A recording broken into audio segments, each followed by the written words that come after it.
Bonjour, je suis ravie d'avoir la possibilité de vous parler de ce qui me tient à cœur, de ce que j'ai étudié, expérimenté et modélisé après 20 ans de pratique.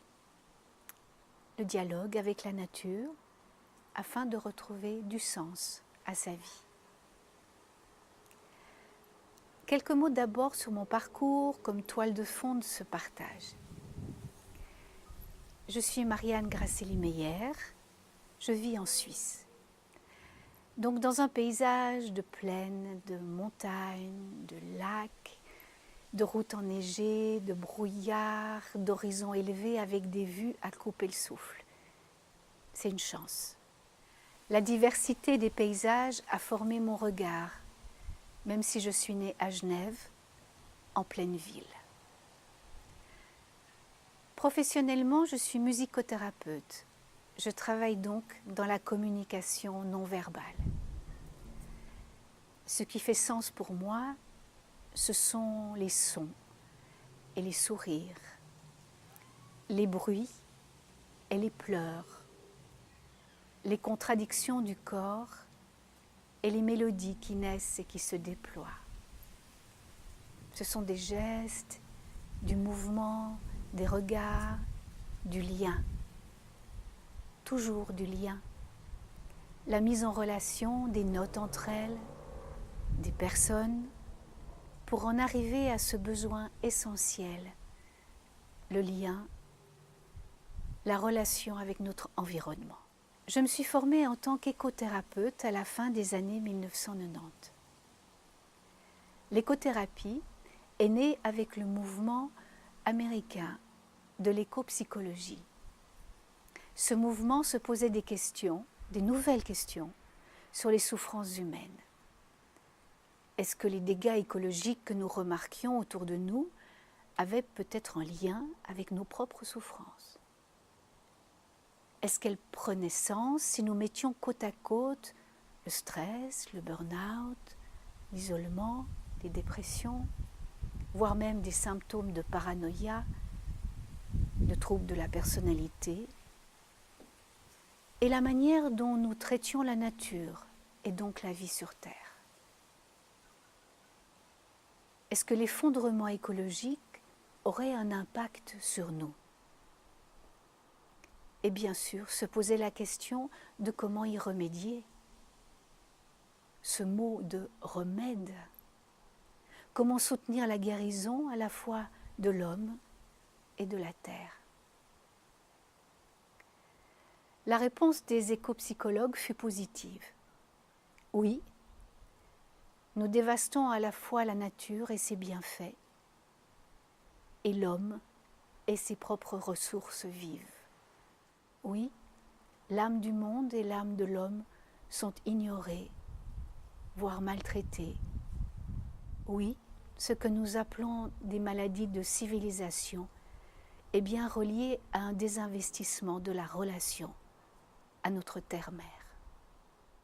J'ai utilisé l'expression terre-mère plutôt que les mots planète ou bien simplement la terre. Terre-mère sonne différemment.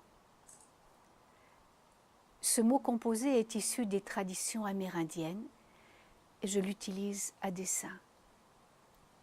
Il fait référence à une culture qui a su préserver une relation à la nature respectueuse, emplie de gratitude, portée par la réciprocité. Justement, ce que nous avons à réapprendre, se reconnecter. Au niveau historique, un pas a été franchi après le premier contact colonialiste avec les peuples premiers. après les avoir soumis, avoir tenté de les éliminer, nier leurs croyances, brûler leurs tambours, interdit leurs chants et leurs prières, un sursaut d'intérêt, d'empathie s'est manifesté. Dans ce mouvement perpétuel de balancier que font les hommes et les civilisations, les Occidentaux se sont intéressés alors au peuple premier, pourtant décimé par l'alcool, la drogue, retranché dans des régions inhospitalières ou dans les bas-fonds des villes, eux-mêmes déconnectés de leur propre spiritualité. Mais il existait des gardiens et des gardiennes, des guérisseurs, des chanteurs, de ceux qui ont gardé en mémoire le déroulé de cérémonies particulières, la mémoire d'accès à certains lieux, et les hommes en quête de sens les ont rencontrés. Nul doute que l'écopsychologie et l'écothérapie en particulier tirent ses ressources et ses exemples de pratiques ancestrales de ces peuples-là. C'est un retour à l'essentiel que certains ont préservé, alors que notre civilisation fuyait dans le consumérisme et le superficiel. Mais qu'exprime cet essentiel de la nature? La musicienne que je suis y trouve une première évidence, le rythme, les rythmes. Tout ce qui vit possède son propre rythme. Un rythme, c'est une alternance, des sons doux ou plus forts, des sons lents ou plus rapides.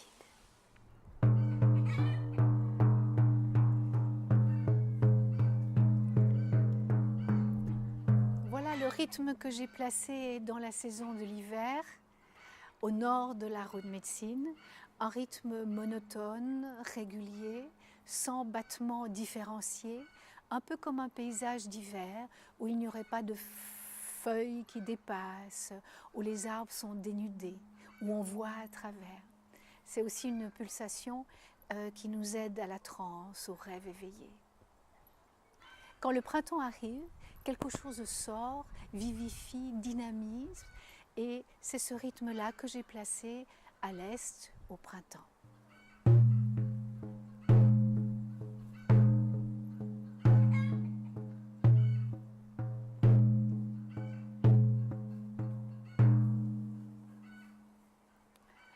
Lorsque nous arrivons à l'été, c'est le cœur qui bat le plus fort, c'est la relation qui est la plus intense, et j'ai choisi donc de placer au sud de la Route Médecine le battement de cœur. Le battement de cœur qui peut se faire très lentement, de manière très sentimentale, très solennelle, très posée, ou bien devenir vraiment une chevauchée.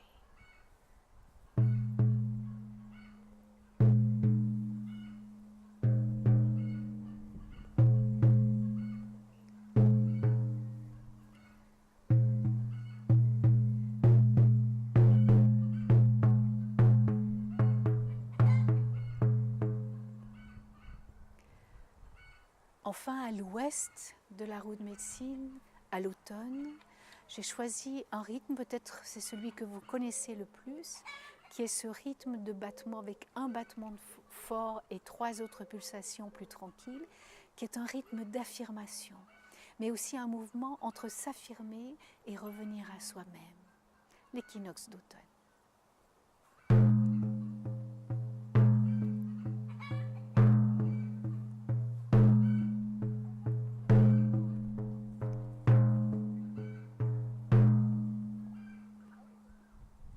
Avez-vous suffisamment de temps de repos par rapport à votre temps d'activité? Est-ce que vous vous fermez durant la journée pour essayer de vous reprendre, vous entendre intérieurement? Prenez-vous conscience de votre rythme biologique. Vous comprenez aisément que cette alternance est vitale et guérisseuse. Le rythme appelle la cyclicité. c'est-à-dire la reprise dans un temps déterminé de ces rythmes et de cette alternance. Le jour, la nuit, comme nécessité physiologique de récupération. L'ingestion, la digestion. La cyclicité porte un nouvel élément, celui de la continuité. Ce n'est pas seulement un rythme fait d'opposés, mais un continuum vivant. Ainsi, dans notre biographie, nous ne passons pas de la vie à la mort. Nous évoluons, nous nous enrichissons à chaque instant, du premier au dernier souffle. La cyclicité nous invite donc à prendre place dans l'évolution du vivant. La croissance, la maturité, la décroissance, le repos et le renouveau avec sa nouvelle étape de croissance, de maturité. La cyclicité est un éternel recommencement. Nous en prenons conscience si je parle de cycle biographique. Mais ce cycle est à l'œuvre dans le corps de la femme, chaque mois, par la fluctuation hormonale. La femme vit dans son corps et par extension dans son psychisme 4 phases différentes. Une qui la met en action, une autre qui l'invite à la relation, voire à l'accouplement, une troisième qui la met face à l'inconfort de la perte prochaine de cet ovule non fécondé, d'une certaine limite alors qu'elle est en phase prémenstruelle. Et enfin une dernière phase durant laquelle son corps aspire au repos et ses pensées aux visions, aux rêves d'avenir. Quelle poésie! Du très organique, je pourrais donc passer au très poétique. Si je vous emmène à la rencontre de la terre-mère, avec ces mêmes termes utilisés pour la femme. Au printemps, la terre-mère se prépare et se met en action.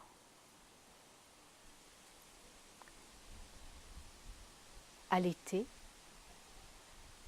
la terre-mère s'invite dans la relation, s'invite à s'accoupler et à porter ses fruits. À l'automne, la terre-mère donne tout ce qu'elle a, perd les feuilles de ses arbres et reste nue, s'enrichissant de l'intérieur. Durant l'hiver, elle se repose. Plus rien ne filtre au dehors, elle garde en elle secrètement ses rêves d'avenir. Au printemps, la terre-mère se prépare à nouveau et se met en action. Voici donc un premier lien essentiel et guérisseur. La nature dit à la femme « Tu es comme moi ». Elle le dit à la femme en premier parce que son corps le lui rappelle. Mais elle le dit à tous. Et il ne s'agit pas seulement de poétiser son lien à la nature. C'est une véritable révolution. Notre société, coupée de la cyclicité naturelle, a fixé, rigidifié notre horloge biologique à des fins économiques. L'homme se doit d'être performant, compétitif, accessible en tout temps, travailleur acharné au mépris de son rythme personnel. Pour fournir plus de prestations, il doit devenir objet, se conformer au rythme de l'entreprise, fournir un travail à l'identique, penser comme les autres. Une mondialisation du non-vivant. Nous observons déjà que le stress, le burn-out, l'isolement sont des maladies hors rythme, hors cycle, hors du vivant. Cette normalité hors rythme s'est imposée peu à peu depuis l'ère industrielle. Souvenons-nous de Charlie Chaplin dans Les temps modernes. La Terre-Mère, elle aussi, a été désinvestie de son pouvoir mystérieux, fluctuant, régénérant. Si nous la considérons comme un être, et si elle était une femme, nous pourrions imaginer comment les deux ont été soumises, dépossédées, violées même. Les entrailles de la terre sont à vif partout dans le monde. C'est d'une violence inouïe. L'homme a voulu maîtriser l'immaîtrisable. La femme sauvage, libre, se réveille partout où elle le peut. La terre montre ses limites et reprend ses droits dans des sursauts dévastateurs.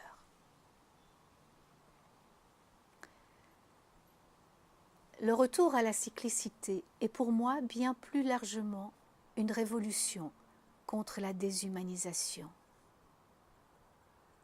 Elle peut contrecarrer la robotique. Il faut rester vivant. Le robot n'aura pas de rythme, pas de besoin de ressourcement, d'état d'âme différents. Il nous faut donc refuser d'être des objets, refuser que la Terre soit un objet, refuser le linéaire, le conforme, l'identique, le clonage d'âme, pour rester vivant, humain, et chacun spécifiquement autre. Je vous propose d'écouter 4 rythmes que j'ai reliés au rythme des saisons.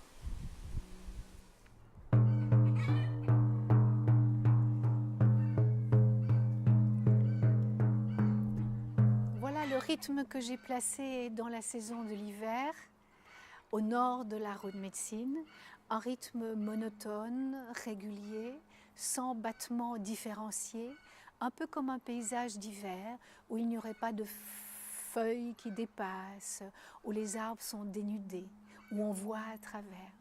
C'est aussi une pulsation qui nous aide à la transe, au rêve éveillé. Quand le printemps arrive, quelque chose sort, vivifie, dynamise, et c'est ce rythme-là que j'ai placé à l'est au printemps.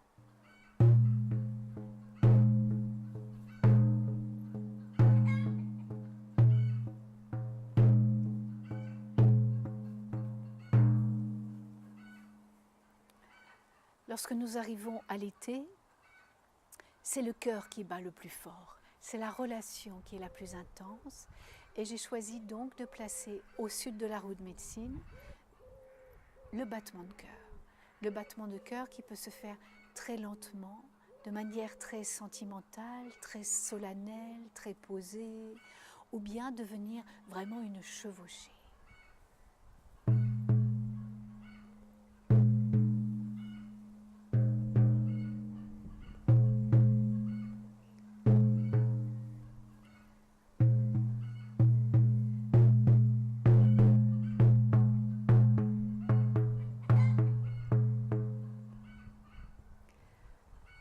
Enfin, à l'ouest de la roue de médecine, à l'automne, j'ai choisi un rythme, peut-être c'est celui que vous connaissez le plus, qui est ce rythme de battement avec un battement fort et 3 autres pulsations plus tranquilles, qui est un rythme d'affirmation, mais aussi un mouvement entre s'affirmer et revenir à soi-même, l'équinoxe d'automne.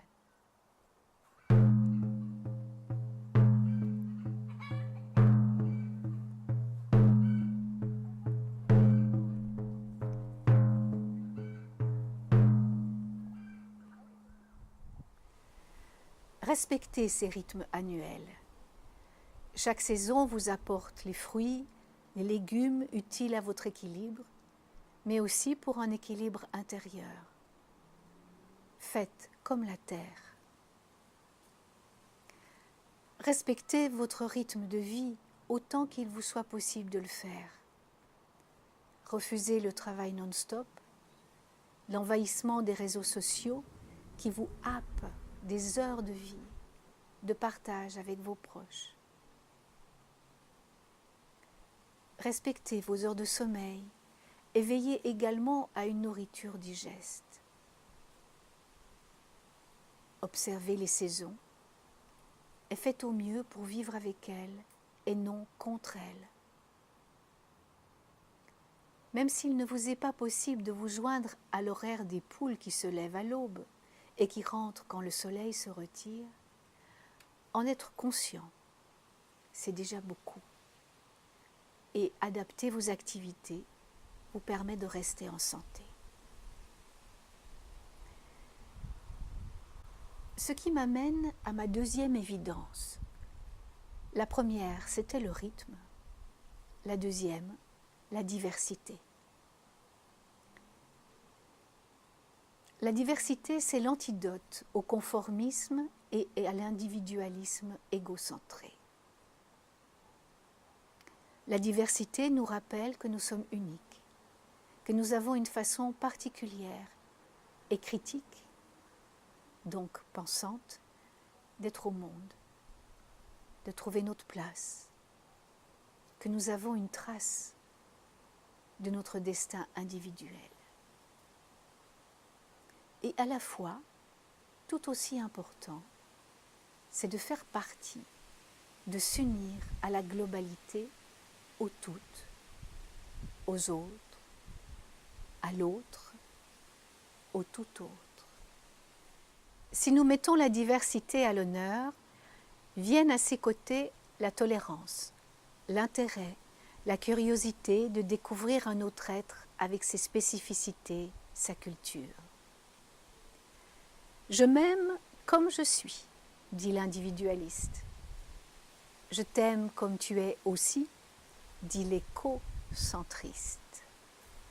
Ce mot utilisé par les éco-psychologues montre une autre vision de la diversité, l'interdépendance et la reliance. Nous sommes reliés. Nous avons abordé au début de cette conférence ce que nous devions aux traditions premières, et je vais y revenir. Dans celle-ci, certains peuples ont inscrit leur compréhension du monde dans un grand cercle. Un cercle comprenant le tout et chacune de ses parties, du visible au moins visible, de la terre au ciel, du petit au plus grand. Un cercle formant une complétude et dont l'harmonie ne pouvait être gardée que par son bon usage par l'homme. Dans ce cercle sacré, car immuable et si précieux que la vie de tous en dépendait, on y trouvait le feu, l'eau, la terre et l'air, les 4 éléments, chacun avec leurs forces particulières, leurs actions, leur potentiel, leurs excès, et une manière ajustée d'être en lien avec eux. Chacun sait reconnaître lorsqu'une passion entraîne une personne au-delà de ses limites, comme le feu d'un foyer rassurant et protecteur qui s'embrase et qui ne peut plus être contenu. Une personnalité feu qui se laisse entraîner hors d'elle-même, dévaste son entourage et ceux qu'elle aime. Ainsi, l'observation du feu sert d'enseignement. Faut-il le couvrir? Le noyer? L'écothérapeute amènera donc la personne à en faire l'expérience. Dans ce cercle sacré, immuable et si précieux que la vie de tous en dépendait,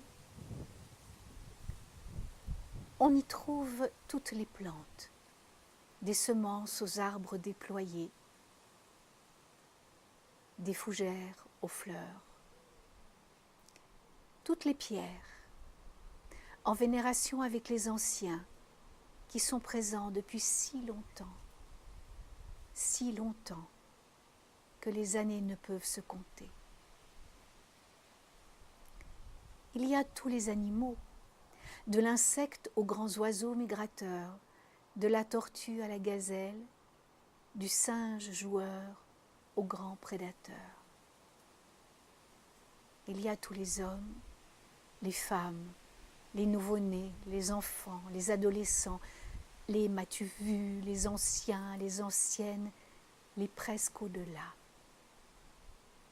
Il y a leur potentiel, leurs excès et la juste mesure d'être en relation les uns avec les autres.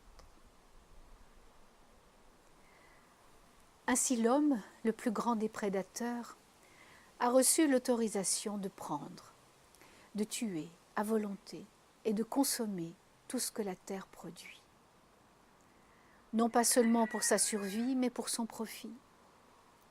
Alors que sur la roue de médecine, l'homme appelle grand-père les pierres qui sont sur son chemin, comme des présences immobiles, des gardiens de la stabilité, depuis tellement longtemps. Sur la roue de médecine, il nomme frères les arbres qui croissent à ses côtés. Il s'en occupe comme il le ferait de sa famille de sang, chacun veillant sur chacun, et l'équilibre du monde est préservé. Dans ce cercle sacré, immuable et si précieux que la vie de tous en dépendait, on y trouve les saisons, le printemps et ses forces vives qui redonnent courage et impulsion à tous ceux qui vivent sur notre terre-mère. L'été et ses abondances pleines de jus, de plaisir. L'automne qui nous invite à réfléchir, à miroiter nos expériences avec le réel et à récolter. Et puis l'hiver, nous invitant à aimer ce qui a été, faisant lien avec le passé, le devenir, nous invitant à la prière, à la méditation, à ce temps pour soi-même. Et la juste mesure d'être en relation avec chacune d'entre elles lorsque le temps est venu. Dans ce cercle sacré, immuable et si précieux que la vie de tous en dépendait, on y trouve les animaux de pouvoir, reflétant nos instincts et comment les connaître, comment agir grâce à leurs enseignements pour être en relation appropriée les uns avec les autres. Et dans ce grand cercle sacré, immuable et précieux, on y trouve nos émotions, nos manières de percevoir le monde, car le tout grand se retrouve dans le tout petit.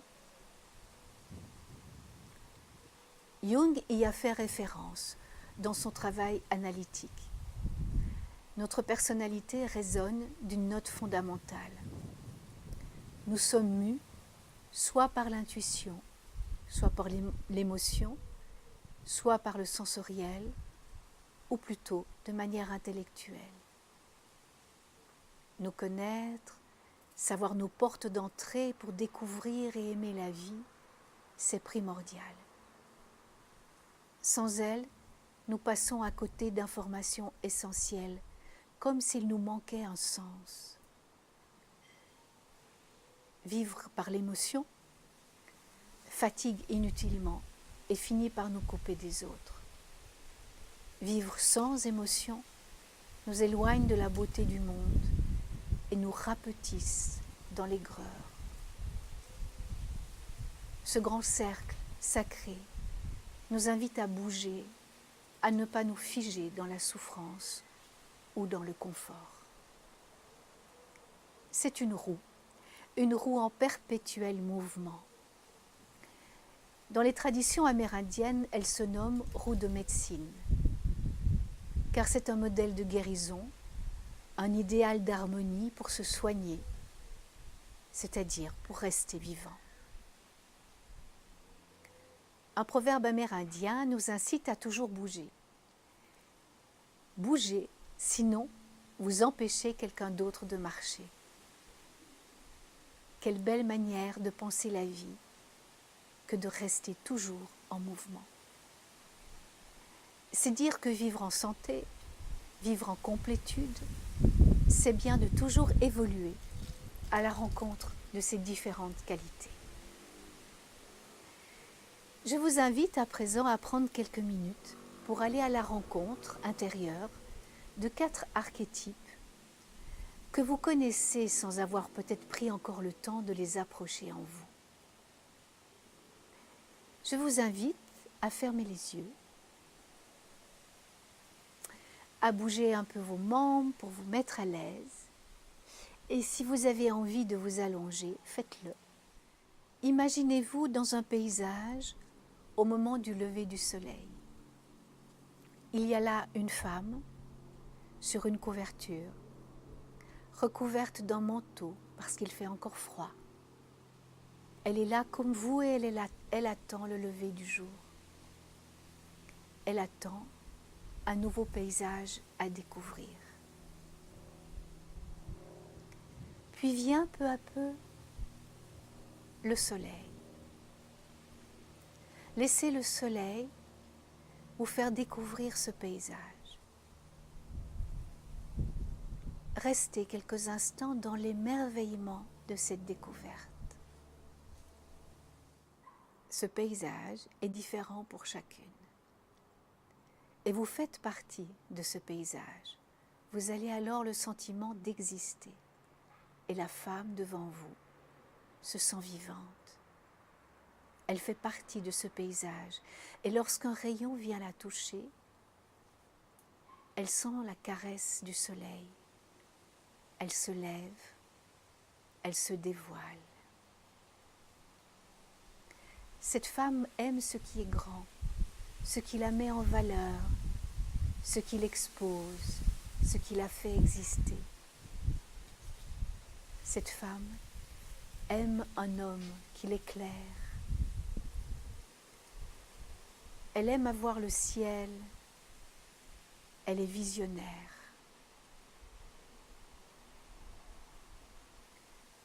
Le mot-clé de cette femme, c'est l'attention.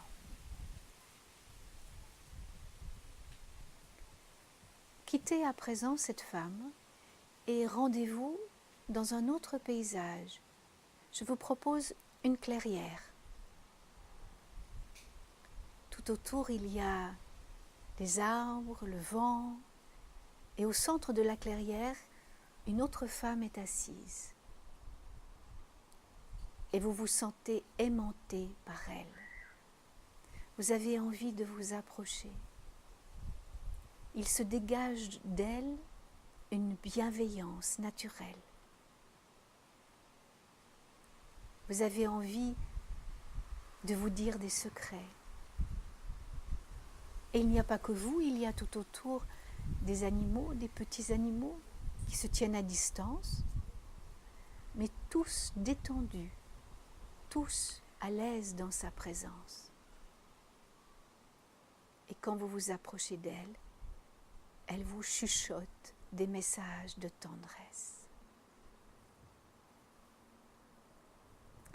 Cette femme sait rire, s'amuser, pleurer, accueillir les émotions.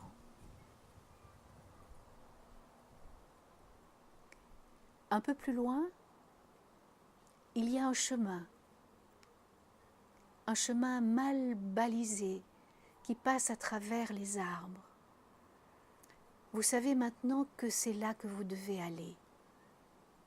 Vous devez accéder à l'autre côté de la forêt. Qu'est-ce que vous avez à disposition?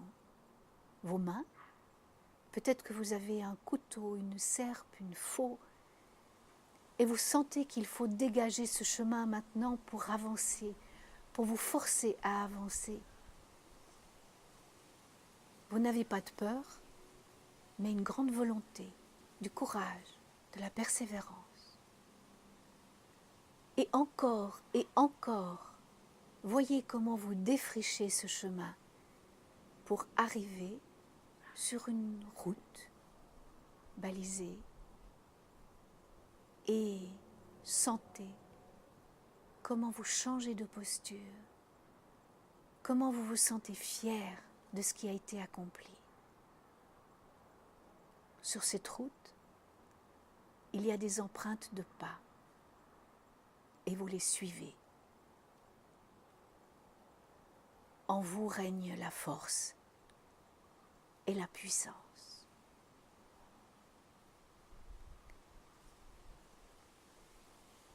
Continuez de marcher sur la route. Vous savez que d'autres sont venus là et vous savez que c'est votre tour d'aller à la rencontre de la femme la plus vieille qu'on puisse rencontrer.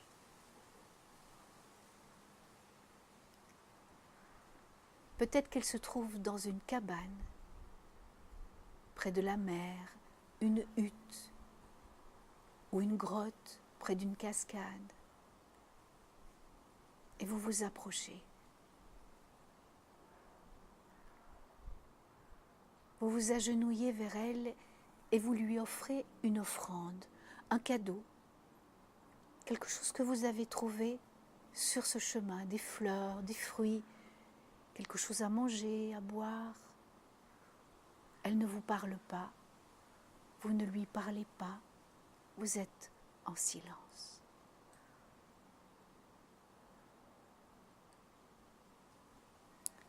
Puis au moment de vous redresser, vos regards se croisent et dans ce regard, vous croisez la femme qui sait.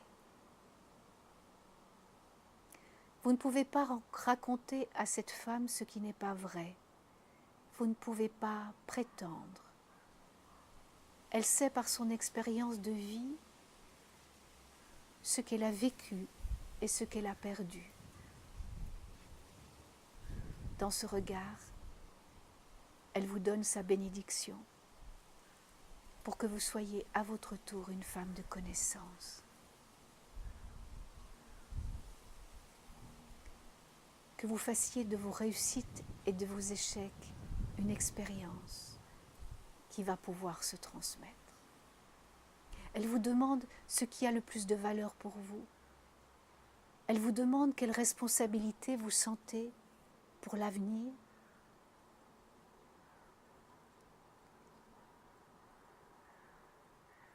Vous êtes une femme de connaissance.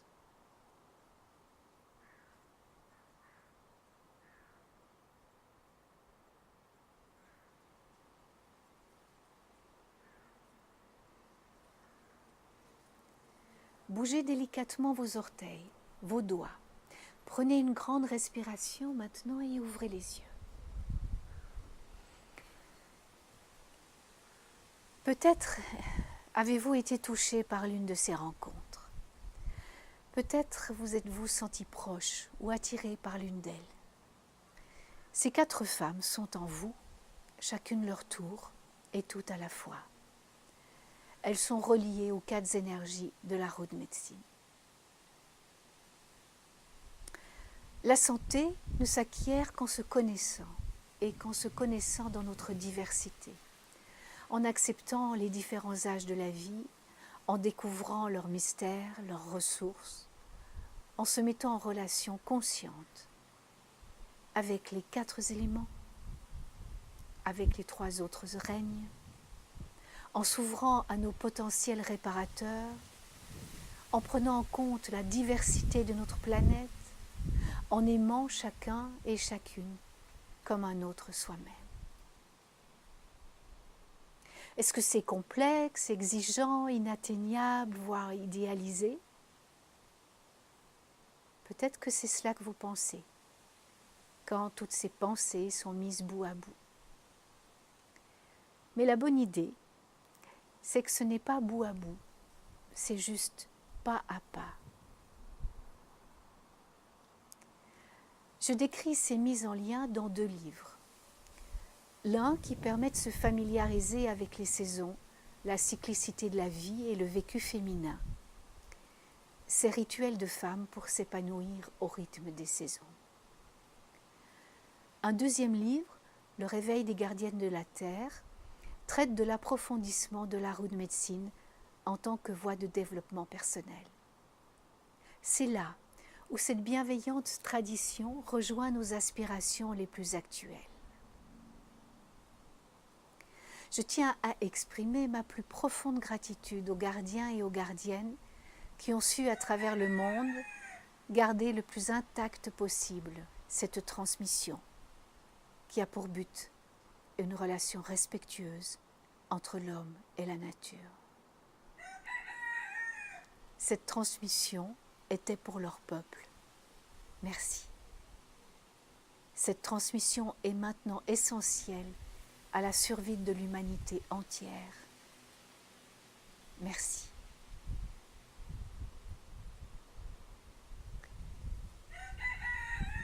Je tiens aussi à remercier Maude Séjournant, qui, disciple elle-même de ces traditions, a su les transmettre dans un langage apte à notre pensée occidentale, sans en perdre l'essence.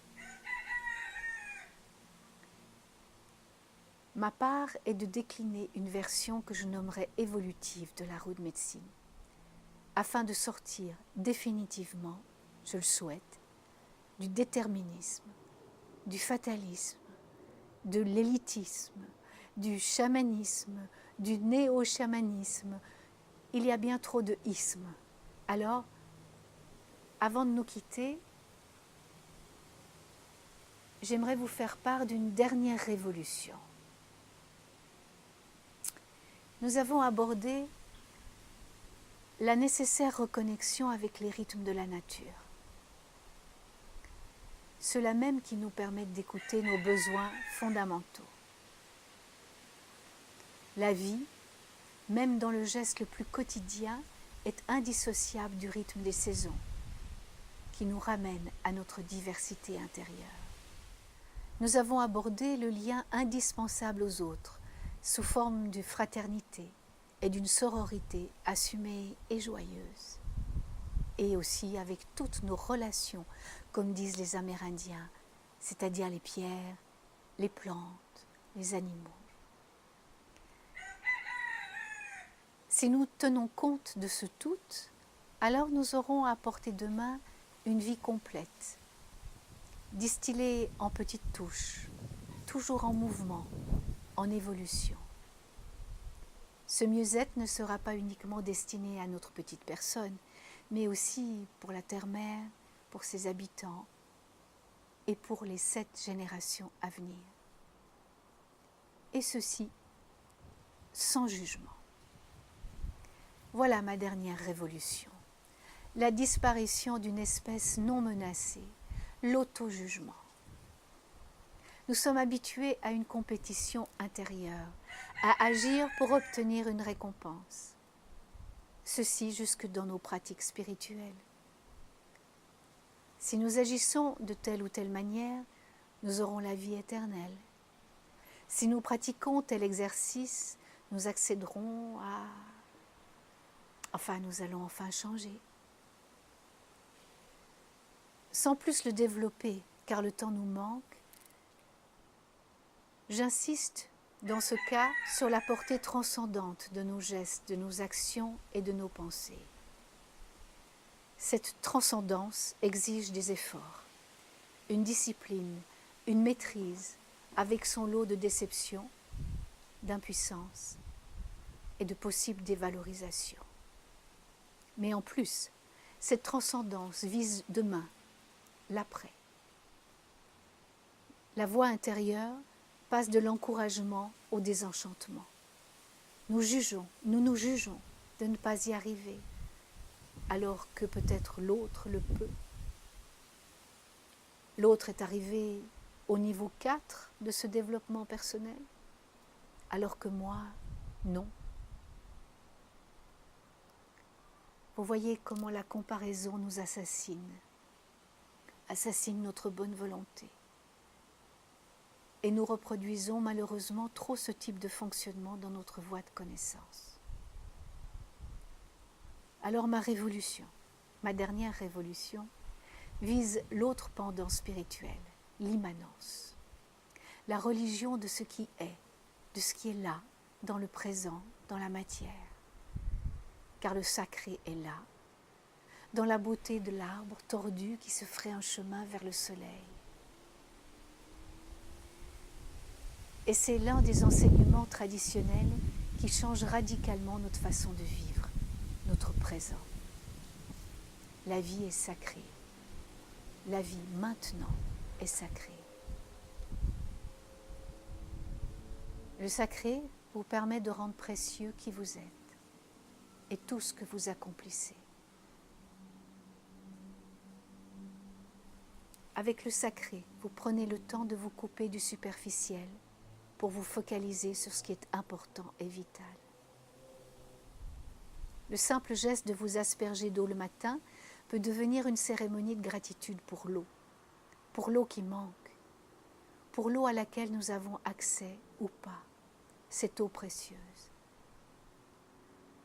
Lui offrir une prière de remerciement chaque matin modifie nos habitudes de consommation, notre manière de la recevoir, et nous offre l'opportunité de nous trouver des solutions créatives et individuelles pour la respecter. Les anciennes cérémonies étaient préparées pour honorer, remercier, voire pour demander de bonnes récoltes et la fin d'une épidémie. Les anciens priaient, chantaient, se mettaient ensemble face à l'adversité, modifiaient leur comportement pour obtenir ce qu'ils souhaitaient pour leur communauté. Avoir déplacé nos prières vers les dieux, donner notre pouvoir aux élites religieuses, ne nous soustrait aucunement aux forces de la nature, à l'humilité nécessaire pour lui rendre grâce. Par nécessité, les premiers hommes ont ritualisé dans des grottes ou en nature, écoutant le langage des paysages. Ritualiser à présent avec la nature nous repositionne à notre juste place, rend sacré notre environnement et nous permet de rendre grâce au mystère infini. Dénoue ce qui nous rend attachés à la matière afin de la spiritualiser. Voilà ce que sont des éco-rituels et pour laquelle je forme des praticiens.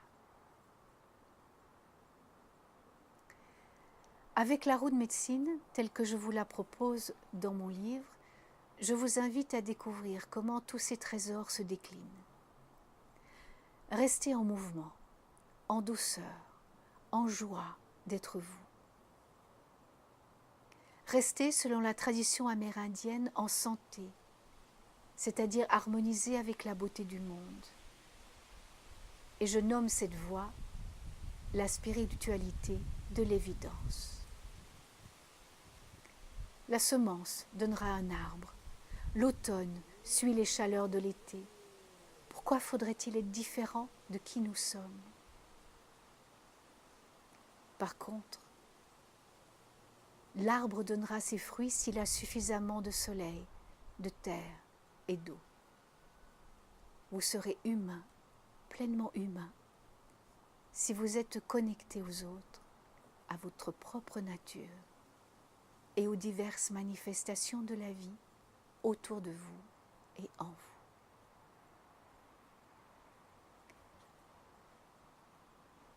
L'isolement malheureux et dévastateur que nous voyons autour de nous ne sont pas une fatalité.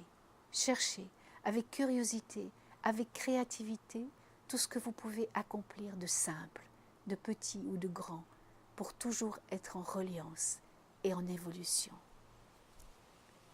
Avec des mots phares, des mots clés, comme respect, réciprocité, diversité, amour. L'amour pour envelopper le tout. Terminons par saluer les 4 directions de la roue de médecine. Ces 4 directions au sein desquelles nous nous trouvons sont l'Est, le Sud, l'Ouest et le Nord. Nous sommes au centre, les pieds sur terre, la tête reliée au ciel, le cœur battant.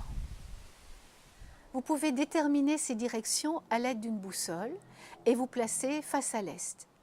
Ou plus aisément, être attentif que vous avez en face de vous, devant vous, une direction, une autre du côté de votre épaule droite, une autre dans votre dos et la dernière du côté de votre épaule gauche. Nous tournerons ainsi dans le sens des aiguilles de la montre. Tout d'abord, fermez quelques instants les yeux afin de vous recentrer sur vous plutôt que sur cette vidéo. Je vous laisse vivre un petit temps de silence.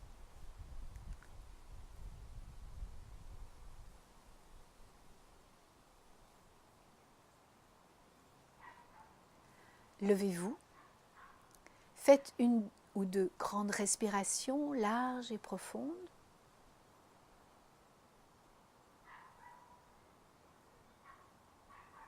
C'est un temps pour vous, pour laisser des images, pour laisser les mots entendus s'envoler quelque peu.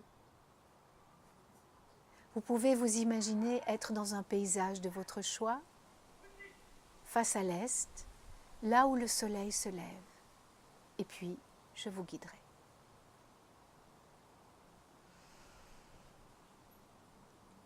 Vous êtes face à l'est. Le soleil se lève et découvre un paysage que vous aimez. C'est le début d'un jour, le jour J d'un renouveau pour vous. Le commencement d'un projet. Vous êtes animé d'une curiosité qui vous fait piétiner d'aise sur place. Vous sentez votre corps qui frémit, votre âme qui scintille et un sourire se place derrière vos yeux. Dans votre paysage, une fleur se dévoile timidement. Que la vie est belle. Vous ne savez encore rien de ce qui vient, mais vous sentez que tout peut venir. Faites un pas sur le côté, tournez-vous et vous êtes vers le sud, à l'endroit du zénith. Peut-être pouvez-vous ressentir une autre chaleur sur votre peau. Vous respirez plus amplement. Votre poitrine se soulève, votre cœur s'ouvre comme si tout le monde vous attend. Tout votre corps jouit de ce moment solennel et joyeux.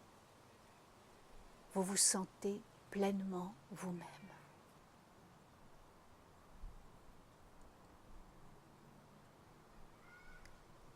Tournez-vous encore vers votre droite et vous êtes maintenant face à l'ouest. C'est le moment où le soleil disparaît peu à peu derrière les nuages ou derrière une montagne. Le paysage semble se rétrécir. Le paysage semble venir vous toucher maintenant tout près de votre corps. Votre corps, vous le ressentez. Vous sentez aussi vos pieds qui se posent sur les empreintes, sur le sol. Votre bassin descend. Votre respiration se calme encore. Vous imaginez une brise qui décolle et soulève avec légèreté ce qui était resté collé à votre peau et qui ne demande qu'à s'envoler. Vous êtes vulnérable et sereine. Tournez-vous encore une fois vers la droite. Vous êtes face au nord. Imaginez un ciel étoilé au-dessus de vous et une douce obscurité qui vous enveloppe comme un manteau chaud. Vous ne distinguez plus rien et vous vous tournez vers vos propres pensées. Accueillez intérieurement les personnes que vous aimez. C'est bon d'être ensemble, parfois même au-delà du temps.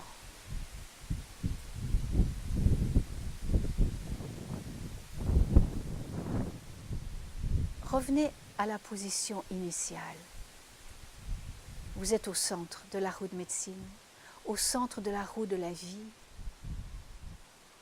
les pieds ancrés sur la terre, la tête en lien avec le ciel, votre cœur bas. Et laissez monter en vous un remerciement spontané. À qui le destinez-vous ?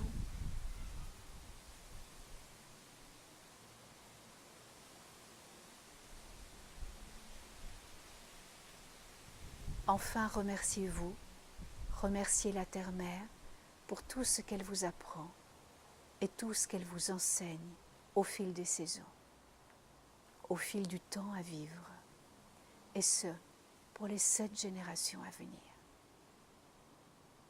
Qu'il en soit ainsi. Ao.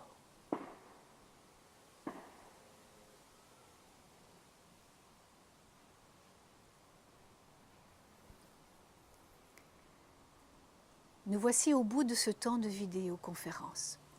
J'espère que vous aurez eu du plaisir à découvrir ce qui me tient à cœur. Vous me connaissez aussi un peu mieux et peut-être que nous nous retrouverons lors de mes ateliers, que ce soit en Suisse, en France ou en Belgique.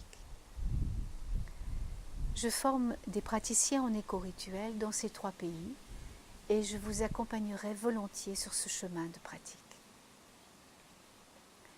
Restez connectés à votre vraie nature. Je vous embrasse.